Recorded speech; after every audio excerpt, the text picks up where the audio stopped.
یہ تو ہم لوگ کہہ لیتے ہیں.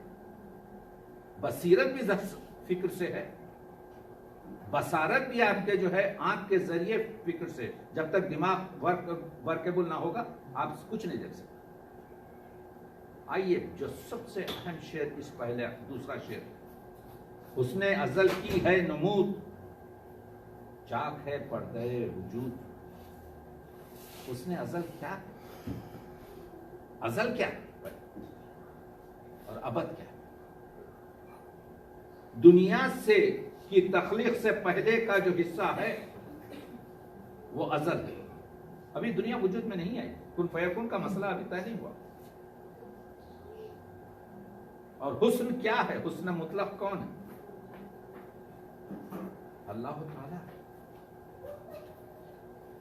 حسن ازل کی ہے نمود. نمود یعنی آپ کے جو ہے اس کی آپ دیکھ رہے ہیں کہ کس طریقے سے ابھر رہا ہے, یعنی کس طریقے سے آپ اس کو درک کر رہے ہیں, کس طریقے سے وہ حسن ازل کی ہے نمود, چاک ہے پردے وجود. آپ کو معلوم ہے کہ ہمارے اسلامی تصوف میں دو آپ کے فلسفے ہیں, واجب الوجود اور واجب الشہود. ہما اوس ہما عزوز. ہر چیز اللہ, لا موجود الا اللہ. کوئی چیز موجود نہیں ہے سوائے اللہ کے. یہ یونانی فلسفہ, یہ آپ کے جو ہے بھکتی کا فلسفہ, یہ قدیم آشاریوں کا فلسفہ, یہ ابن عربی کا فلسفہ, یہ سب واجب الوجود ہیں. اس پہ کبھی بات کریں گے. اقبال اس کے تحت نہیں. دوسرا ہے, اس کو کہتے ہیں ہما اوس, ہر چیز وہ ہے. ایک ہے واجب الشہود, وحدت الشہود اور وحدت الوجود اور وحدت الشہود. واجب ال بھی کہہ سکتے ہیں, سیم ایک معنی. آپ اس کو جو ہے واجب الوجود بھی کہہ لیجئے, آپ کے جو ہے واجب, اور کیونکہ یہ اللہ کے نام ہیں. آپ کے تصوف میں ہر دو طریقے سے کہا جا سکتا ہے وجود. تو وجود اور شہود. دوسرے یہ کہ ہما عزوز, ہر چیز جو دنیا میں ہے اللہ اس کی وجہ سے. اقبال اس کے فالوور, البتہ اس کے بھی فالوور نہیں ہیں, بلکہ اگر آپ دیکھیں اسلامک ہسٹری میں ہمارے بر صغیر میں کہ حضرت الف مجدد اور اس کے بعد ولی شاہ ولی دہلوی, اور پھر بیچ میں آپ کے میر درد اور خاندان میر درد, ان لوگوں نے ایک بیچ کی کیفیت, وہ ٹائم نہیں ہے ہمارے پاس, ایک کیفیت بنائی. بہرحال پردہ وجود کے معنی اللہ تعالیٰ کی جو معرفت ہے وہ بے نقاب ہو رہا. دل کے لیے ہزار سو, ایک نگاہ کا. یہ مصرع لیتے جائیے آج کی اس میٹنگ, آج کی ہماری اس کو. ابھی ہم بات کر رہے تھے کیا معنی, دل کے لیے ہزار سو, ایک نگاہ کا زیاں. یعنی صبح کا منظر اللہ تعالیٰ کی معرفت کے لیے بہترین اگر چشم بینا رکھتا ہے, اگر کوئی فکر دانا رکھتا ہے, اگر کوئی معرفت کے راز کو جاننا چاہتا ہے, اگر کوئی اللہ کی آپ کو جو ہے وحدت کو جاننا چاہتا ہے, تو اس کے لیے صبح کا منظر کافی ہے کہ صبح کا منظر دیکھ کے کہے اشہد ان لا الہ الا اللہ, میں شہادت دیتا ہوں کہ اللہ ایک ہے. تو یہ مطلب یہ ہے کہ یہ جو حسن ازل کی نمود ہو رہی ہے, یہ جو پردہ آپ کے وجود جو بے نقاب ہو رہا ہے, دل کے لیے ہزار سو. دل کیا ہے؟ ابھی میں نے عرض کیا, دل نور بصیرت ہے. دل بصیرت کی آنکھ ہے. تو بصیرت سے اگر دیکھو صبح کا منظر تو ہزار آپ کو چیزیں نظر آئیں گی, جس میں ہر ایک میں وجود باری تعالیٰ آپ کو نظر آئے گا. صرف ایک ہی نقصان ہے, آنکھ سے تم نہیں دیکھ سکتے. ایک نظر کا, نگاہ کا زیاں, ایک ہی فقط زیان, کیونکہ اللہ تعالیٰ کو آپ نہیں دیکھ سکتے آنکھ سے, کیونکہ آنکھ کی کیپیسٹی نہیں ہے کہ اللہ تعالیٰ کو دیکھ سکے.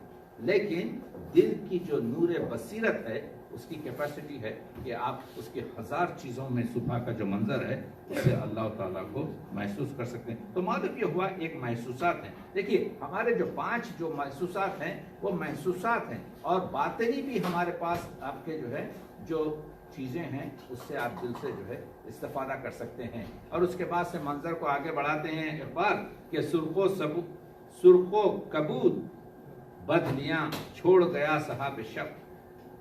تو یہ جو اقبال کی یہ منظر کشی ہے اس پہ زیادہ وقت نہیں دیں گے کہ یہ جو آسمان پر جو ابر کے ٹکڑے ہیں سورج کی شعاؤں سے بعض وقت ایسے معلوم ہوتے ہیں وہ بنفش رنگ کے اور سرخ رنگ کے ایسے معلوم ہوتے ہیں کہ وہ پھیلے ہوئے ہیں. بدلیاں سرخ و کبود بدلیاں چھوڑ گیا صحاب شب یعنی رات کے جو ابر کے ٹکڑے تھے وہ یہ اقبال کے کہنے کا انداز ہے. مقصد یہ ہے کہ جو ابر کے ٹکڑے آسمان پر ہیں افق کی طرف یہ سورج کی روشنی کی شعاؤں کی وجہ سے کوئی بعض پرپل نظر آ رہے ہیں کوئی آپ کے جو ہے ریڈ نظر آ رہے ہیں. کوہ عزم کو دے گیا رنگ برنگ تیلسان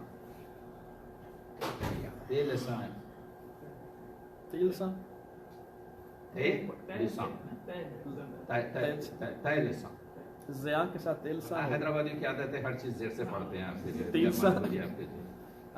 نفرت کو نفرت کہتے ہیں. ٹھیک ہے تو تیلسان کہتے ہیں آپ کے جو ہے یعنی یہ جو چادریں آپ کے جو ہے جس طرح سے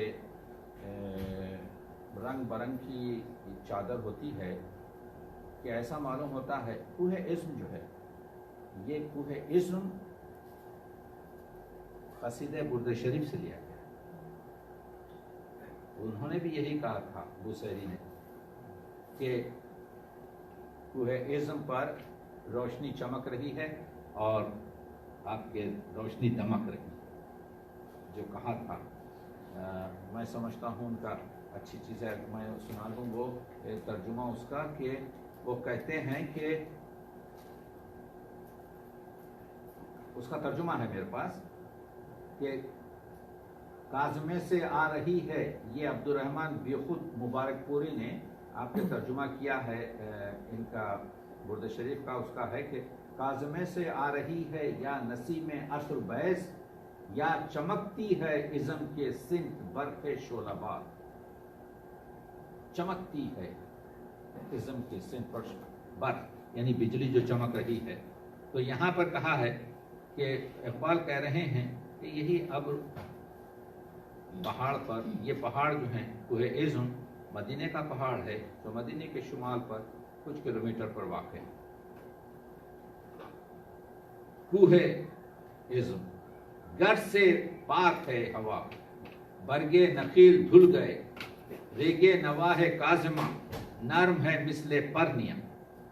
پرنیا کہتے ہیں آپ کے یہ دبیس قسم کی جو ریشم کو پرنیا کہتے ہیں لیکن یہاں پر مثل پرنیا یعنی یہ جو ریگستان ہے کاظمے کا اس پر یا پانی پڑا ہے یا رات کا جو اوس ہے تو جب آپ تھوڑی سی ریت پر آپ تھوڑا سا پانی ڈال دیتے ہیں تو ایسا معلوم ہوتا ہے کہ ریت ایک دوسرے سے جڑ گئی ہے اور یہ بالکل بہت ہی سافٹ اور بہت ہی ریشم نما معلوم ہوتے ہیں. اقبال منظر کشی کر رہے ہیں. اس کے بعد سے کہتے ہیں آگ بجھی ہوئی ادھر ٹوٹی ہوئی تناب ادھر کیا خبر اس مقام سے گزرے ہیں کتنے کارواں. یہ اچھا ہے. اقبال یہ کہہ رہے ہیں کہ فلسطین میں ہوں میں. فلسطین ہماری کلیسائی صلیبی جنگوں کا مرکز. فلسطین اگر آپ پورا مڈل ایسٹ کو دیکھیں جتنی جنگیں اس 150 کلومیٹر میں ہوئی ہیں جب سے ہم نے تاریخ بنائی ہے کہیں اور نہیں. تو یہ آگ بجھی ہوئی ادھر ٹوٹی ہوئی تناب ادھر کیا خبر اس مقام سے گزرے ہیں کتنے کارواں. یہ کارواں مسجد اقصی کی زیارت کے بھی ہو سکتے ہیں. یہ کارواں ہمارے پاس سلک وے تھا ہمارے پاس اسپائس وے تھا.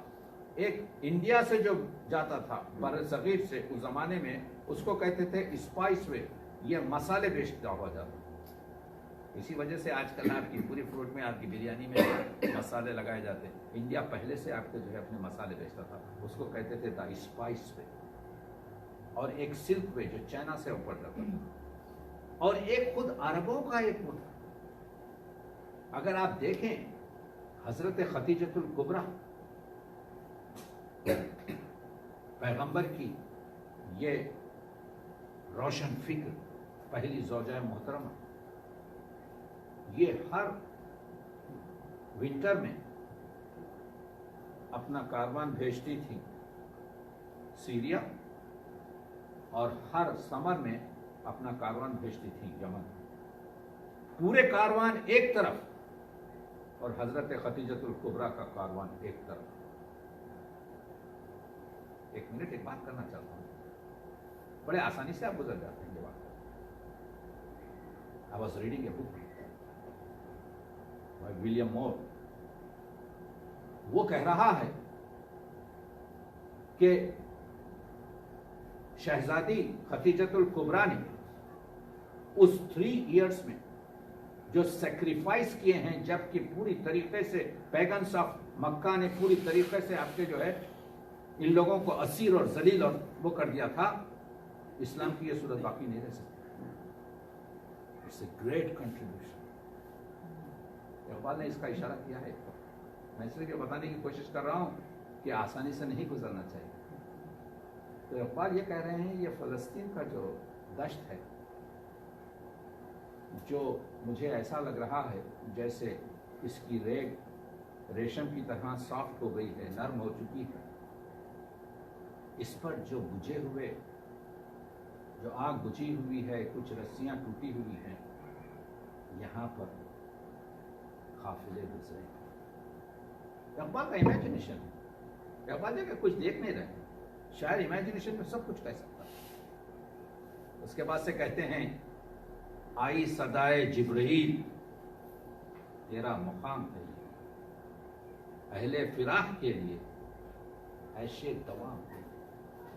یہ شعر جو ٹیپ کا شعر ہے اس بند کا. جبریل کون ہے؟ جبریل امین جو پیغام لاتے ہیں، جو ہر مشکل وقت پر انسانوں کی تو شاید کے لیے پیغام آیا تیرا مقام ہے یہ. اقبال اپنے مقام کا تعین کر رہے ہیں. اقبال کا پورا کلام پڑھ لیجئے. اقبال ہجر کو پسند کرتے ہیں، اقبال فراق کو پسند کرتے ہیں، اقبال ہر چیز کی مشکلات کو پسند کرتے ہیں. اقبال وصل کے قائل نہیں، کیونکہ اقبال یہ کہتے ہیں باز بھی نہیں تو کیا میں پیستی. اگر آپ دیکھیں جب اقبال جاوید نامے میں آخری جگہ جب جا رہے ہیں، کیونکہ تصوف والے یہ کہتے ہیں کہ اللہ تعالیٰ جو ہے ایک رحمت کا سمندر تھا جو جوش میں آیا.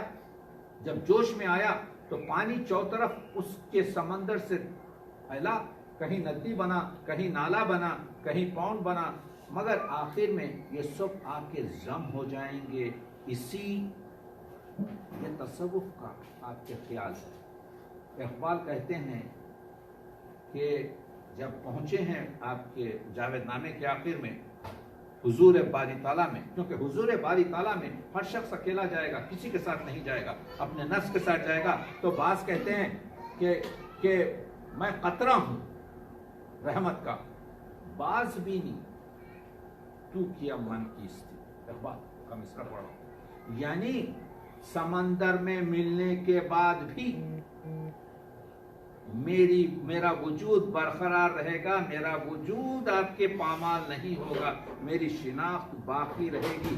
اگر ہم لوگ مل جائیں، اسی وجہ سے جزا و سزا ہے کہ ہمارے بعد میدان حشر میں ہمارا حساب کتاب ہوگا. اگر حساب کتاب نہ ہوگا، اگر ہم مل جائیں اسی طرح سے، تو پھر ہمارے وجود کی ضرورت کیا ہے؟